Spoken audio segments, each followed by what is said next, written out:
time ago, but where were you when Matt Richards hit that volley at Cambridge, and what kind of a view did you have? I think I was right behind it. Good strike. I think he scored a similar one against Swindon as well. So, but yeah, it was a good finish. Hopefully, he can do that tomorrow. It must seem a long time ago, that game, given the change in personnel, number of managers, and it's been a roller coaster since. Yeah, very, very long time ago. It seems. Like you said, there's different players on the pitch and different coaching. Well, similar coaching staff, but obviously different manager. Yeah, it seems a long while ago, but we have to look to do similar things we did that game, because obviously we did something right because we won the game. So we have to set into tomorrow. Cambridge probably, if not quite on the beach, they're certainly in the comfort zone you were suggesting in mid-table. Does that make them perhaps a side that you think you can beat rather more than a side at the top or the bottom? We have to think we can beat everyone at this stage of the season, because it's vital. But I don't know how they're thinking, what their thought processes are. But we just have to worry about ourselves and go to Warden Road tomorrow and pick up 3 points. In terms of the defence, I mean, the successful teams have consistent selection at the back of the season. You've played a 4, a 5, different partners for you, liable to be potentially different again on Tuesday night, because we've had the situation with Will Packwood's injury. Jack's come in and he's found it hard, or certainly from the sideline he's found it hard. It's part and parcel of the game, changes and stuff like that. So it's how you adapt to it. Like I said, we have had different shapes, and I've personally had different partners and people to play with. But it's how you adapt, and it's still an 11v11 on the field, and you have to go out there and be better than your opponent.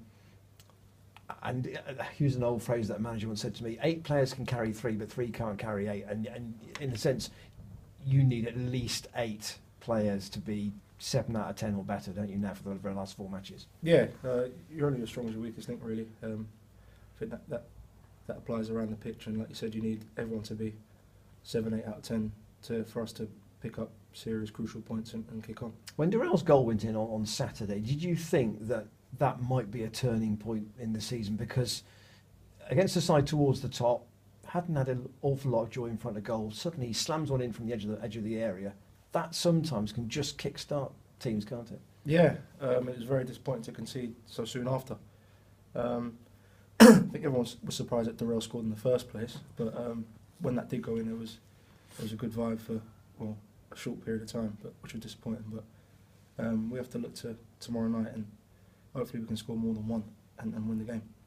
And that perhaps has been the core of the problem all season, isn't it? Is if you've got one, often it hasn't been enough. Yeah, that's been disappointing. I feel, we've been recently as well, been in good positions where we've been in the lead.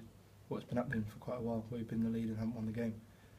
However, there's been times where we haven't found the net and haven't worked their keeper, which has been very disappointing to see. But that's stuff that we're working on outside, and hopefully tomorrow we can finally put that to action. Gary was saying that the key point is the first win. Never mind saying how many you might need. If you can get the first one, it's a question of what happens after that, but it is getting that initial reaction, isn't it? Yeah, for sure.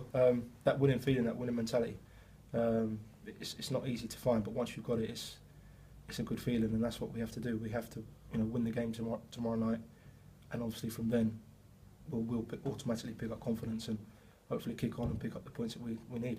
Is Gary almost having to be a psychologist to try and get you to the point where you remember what it was like to win and go through that emotion again? I'm not so sure about psychologists, but he is, we're having lots of talks, and not debates, but lots of talks about how things are going and how we're feeling and stuff like that, which is good, because things can come out in the open and everyone can be honest with each other, and maybe that hasn't happened all season where people have been honest, but it's good that he sat us down and had a word with us, and some things can get out and up in the air. He made the point after the Wickham game that Cambridge tend to play quite long ball, quite direct. Are you expecting that? Yeah, from what I remember at their place as well. They were fairly direct, and obviously we've been fortunate enough to see them on the telly a couple of times this season.